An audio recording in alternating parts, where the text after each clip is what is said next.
তুই বুকে আয়।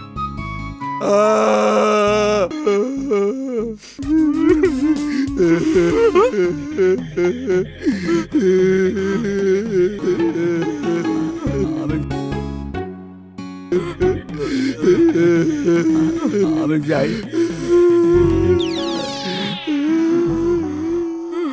ভালো থাকিস।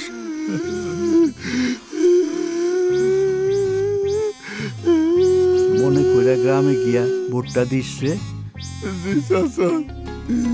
এটা তুমি পারলা মামা? চেয়ারম্যান আনার পকেট তুমি মেরে দিলা। এই কোন বই লেখা আছে যে চেয়ারম্যান হইলে হার পকেট মারা দেব না? তুমি এটা পারলা মামা? উনি কত ভালো মানুষ, আমাকে কত মহব্বত করলো, তোরাই ধরে কাইন্দা পর্যন্ত দিল। সব হইলো অ্যাক্টিং। আমি যেমন কান্দনের অ্যাক্টিং করছি, হ্যাঁ অ্যাক্টিং করছে। আমি ওরে চিনি না, আস্থা বদমাইশ। সামনে ইলেকশন বইলা এত জড়াজড়ি করলো, তাছাড়া তো চিনতই না।